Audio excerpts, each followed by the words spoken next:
जब teacher class के सभी बच्चों को निबंध लिखने को देती है, तो टॉपर्स को तो 10 में से 8 या 9 नंबर मिल जाते हैं, लेकिन आपको हर बार 5 नंबर ही क्यों मिलते हैं? क्योंकि आप जानते ही नहीं हैं कि सही निबंध किस तरीके से लिखा जाना चाहिए। तो आज हम मदर्स डे के मौके पर जानते हैं कि निबंध को सही तरीके से कैसे लिखें, जिससे आपको पूरी जानकारी भी मिले और नंबर भी सबसे ज़्यादा मिले। चलिए जानते हैं हम अपना निबंध कैसे शुरू करेंगे। विश्व में मातृ दिवस मनाने के पीछे कई कहानियां प्रचलित हैं। सभी देश अपने अलग अंदाज में इस दिन को मनाते हैं। चाहे तरीका कोई भी हो, किंतु माँ के प्रति अपनी कृतज्ञता प्रकट करने का यह एक सुनहरा मौका है।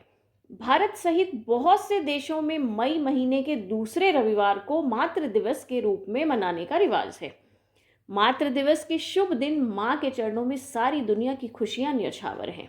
यहाँ पर हमने इंट्रोडक्शन दे दिया। इसके बाद हम बताएंगे कि यह क्यों मनाया जाता है।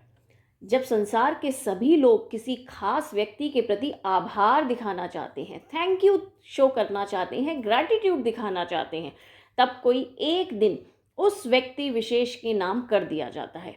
यह आभार उनकी अच्छाई, प्यार, प्रयत्न या सेवा कार्यों के लिए हो सकता है। उस दिन उन्हें खुश रखने का प्रयत्न किया जाता है। मातृ दिवस माँ, मम्मी, माता या जननी को समर्पित है।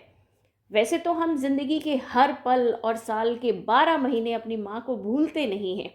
यद्यपि माँ को वर्ष भर भी धन्यवाद करें तो भी कम है, परंतु माँ को खुश करने के लिए एक पूरा दिन समर्पित किया गया है, जिसे मातृ दिवस का नाम दिया गया है।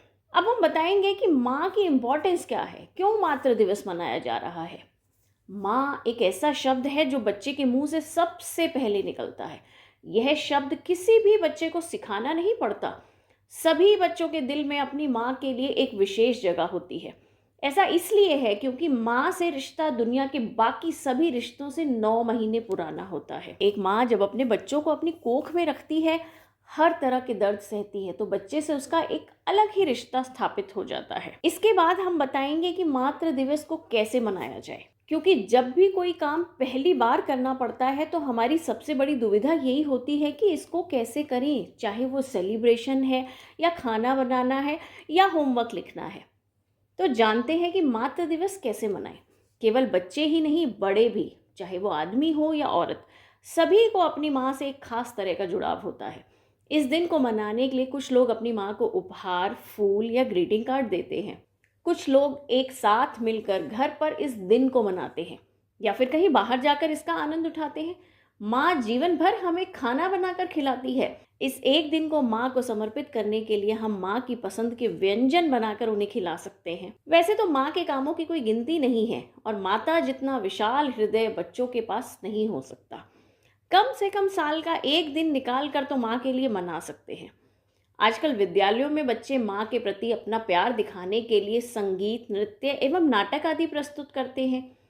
लोग सोशल मीडिया पर अपने जीवन में माँ का स्थान रखने वाली प्रतिमूर्तियों के लिए भावनात्मक कविताएं भी साझा करते हैं। फिल्मी गाना गाकर भी माँ से अपने मन की बात कही जा सकती है। तो ये हो गए कुछ तरीके मातृ दिवस को मनाने के। अब माँ के बारे में कुछ और भी बातें लिखते हैं। मम्मी उस शख्सियत का नाम है जिसे भगवान ने ढेर सारी खूबियों से सजाया है।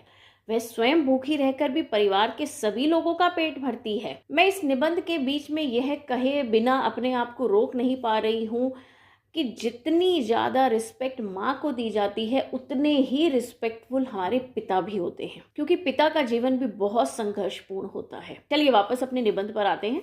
भगवान सब जगह उपस्थित नहीं हो सकते, इसलिए उन्होंने माँ को बनाया ताकि हम सब लोग माँ में भगवान के दर्शन कर सके। क्योंकि धरती पर केवल एक माँ ही ऐसी है जो बिना किसी स्वार्थ भाव के अपने बच्चों का भरण पोषण करती। तो अंत में मैं आप लोगों को केवल एक शिक्षा देना चाहती हूँ। इस स्वार्थी दुनिया में अगर आपको निस्वार्थ प्यार चाहिए तो वह प्यार केवल आपके माता पिता ही आपको दे सकते हैं।